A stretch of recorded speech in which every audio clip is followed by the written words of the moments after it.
안녕하십니까? 김동찬 목사입니다. 오늘 함께 묵상하실 큐티의 제목은 고래가 보여주는 하나님의 창조 섭리입니다.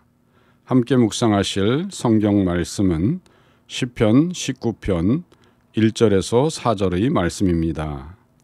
하늘은 하나님의 영광을 선포하고 궁창은 그분의 손으로 하신 일을 나타낸다. 낮은 낮에게 말하고 밤은 밤에게 지식을 전하니 언어가 없고 말이 없으며 그들의 음성이 들리지 않으나 그 소리가 온 땅에 퍼지고 그 말씀이 세상 끝까지 이른다. 아멘. 전도를 하다 보면 많은 사람들이 하나님을 볼 수 있거나 혹은 느낄 수 있어야 믿겠다는 식으로 말을 합니다. 하지만 우리의 오감은 얼마나 제한된 것인지 모릅니다. 예를 들어 사람의 눈으로 볼 수 있는 범위는 전자기파 중의 770나노미터에서 380나노미터 사이의 극히 일부분에 해당되는 가시광선 영역뿐입니다. 그러니까 사람은 800나노미터 이상, 즉 적외선 이상의 넓은 파장의 전자기파는 볼 수가 없습니다. 그러나 우리 눈에 보이지 않는다고 해서 없는 것이 아닙니다. 그런가 하면 사람은 파장이 짧은 전자기파도 볼 수가 없습니다. 예를 들어 우리가 볼 수 없는 380나노미터에서 10나노미터 사이의 전자기파를 자외선이라고 부릅니다. 그리고 10나노미터에서 0.1나노미터 사이는 X선, 그 이하는 감마선이라고 부르는데 이러한 미세 전파는 우리의 눈으로는 볼 수가 없습니다.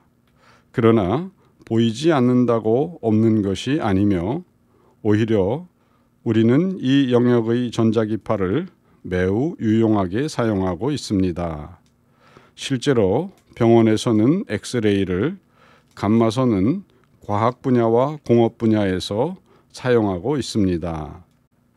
한편 사람의 눈은 너무 밝아도 볼 수 없고 또 너무 어두워도 볼 수가 없습니다.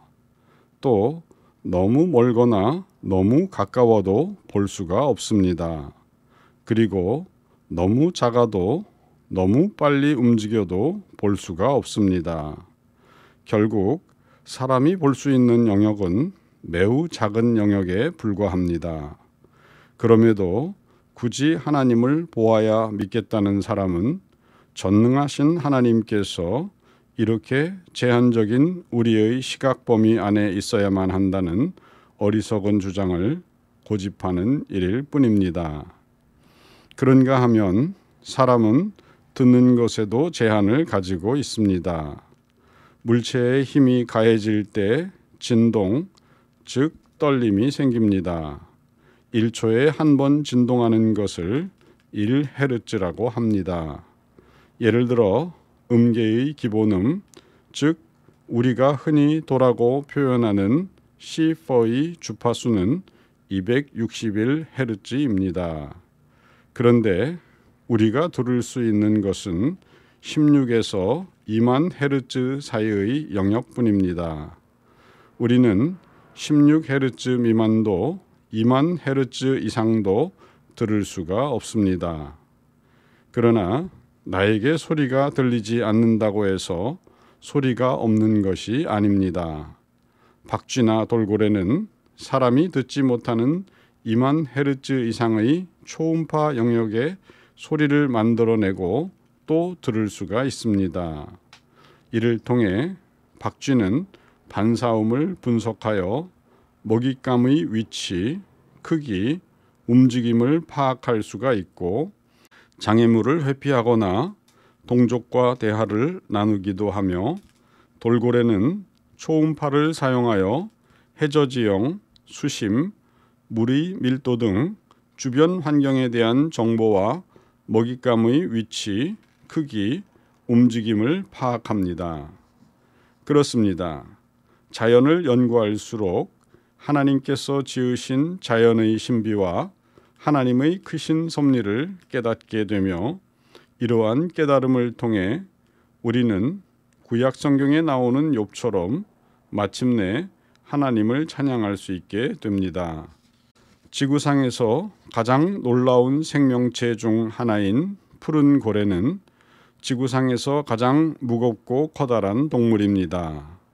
푸른 고래 수컷 성체의 평균 길이는 약 25m이고 체중은 최대 120톤까지 달합니다.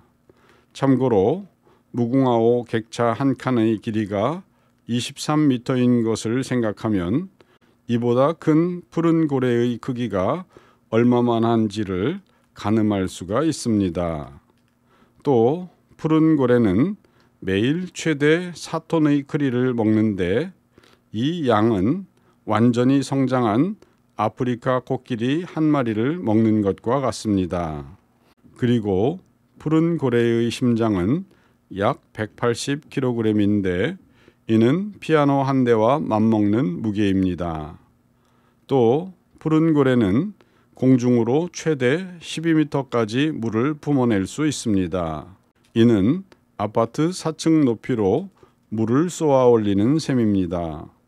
그리고 고래는 포유류 중에서 가장 깊은 곳까지 잠수할 수가 있는데 향유고래는 무려 수심 2000m까지 잠수할 수 있습니다. 일반적으로 핵 잠수함의 최대 작동 심도는 600m까지로 알려져 있으며 러시아의 시에라급 잠수함은 수심 750m까지 잠수할 수 있다고 보고되고 있습니다. 그런데 고래는 이보다 3배가 넘는 깊은 곳까지 잠수하는 것입니다. 또한 고래는 한 번 잠수하면 90분 이상이나 숨을 참을 수가 있습니다. 과거 고래잡이들은 2시간 이상 잠수하는 고래도 있다고 보고한 적이 있습니다. 한편 향유고래는 생명체 중에서 가장 무거운 뇌를 가지고 있는데 무게가 9kg이 넘습니다. 참고로 인간의 뇌는 1.36kg입니다. 그런데 고래는 인간처럼 오랫동안 잠을 자지는 않고 수영하는 동안 몇 분간 바다 표면에서 쉬면서 낮잠을 잡니다. 이때 뇌의 절반은 잠들지만 나머지 절반은 깨어 있어 주변을 경계하며 호흡을 유지합니다. 또 고래는 매우 오래 사는데 어떤 북극고래는 130년을 산 것으로 보고되었습니다. 회색고래의 재미있는 사실 중 하나는 포유류 중에서 가장 긴 이동을 한다는 것입니다. 회색고래는 매년 겨울 번식지인 바하 캘리포니아에서부터 풍부한 먹이가 있는 북극 베링해까지 헤엄쳐 갔다가 다시 돌아옵니다. 이러한 연간 총 이동 거리는 약 19,300km에 이릅니다. 지구의 둘레가 약 48,000km이니까 회색고래는 매년 지구 둘레의 절반 거리를 헤엄쳐 왕복하는 셈입니다. 이러한 회색고래가 평생 헤엄치는 거리는 무려 지구에서 달까지 헤엄쳐 갔다가 돌아오는 것과 맞먹습니다. 실로 엄청난 일이 아닐 수가 없습니다. 그런가 하면 수컷 혹등고래는 동물 중에서 가장 길고 복잡한 노래를 부르는데 각각의 노래들은 30분 이상이나 지속됩니다. 과학자들은 이 노래의 목적이 아마도 암컷을 유혹하고 경쟁자인 다른 수컷을 경고하는 것으로 추측하고 있습니다. 그런데 놀라운 사실은 이러한 혹등고래의 노래는 수중에서 무려 1600km 떨어진 곳에서도 들을 수가 있다는 것입니다. 이는 인천국제공항에서 여객기로 2시간 30분 이상이 걸리는 타이완의 타오위안 국제공항보다 더 먼 거리에서도 들릴 정도라는 것입니다. 그렇습니다. 혹등고래들은 무선 통신이나 전화기가 없어도 무려 1600km 떨어진 곳의 동료들과 대화할 수가 있습니다.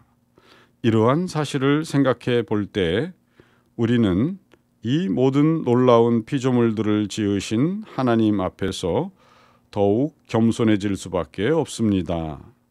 구약 성경에서 욥은 자신이 당하는 부당한 고난에 대해 하나님 앞에서 불평했습니다. 그러나 하나님께서는 욥의 질문에 직접적인 대답을 주시지는 않았고 하나님께서 지으신 삼라만상의 동물들의 특징과 비, 바람, 우박과 번개 등 자연현상 그리고 나아가 우주 공간과 별들의 신비에 대해 말씀해 주셨습니다. 그러자 욥은 비로소 하나님의 섭리를 깨닫고 부끄러워하며 하나님께 영광을 돌리게 되었습니다. 오늘 우리도 하나님께서 지으신 자연을 연구하면 연구할수록 하나님의 위대하심을 알게 됩니다. 모쪼록 성령께서 우리의 눈과 귀를 여시고 깨닫는 마음을 주시사 욥과 같이 하나님을 찬양하는 마음으로 가득한 성도 되시기를 주님의 이름으로 축원드립니다. 감사합니다.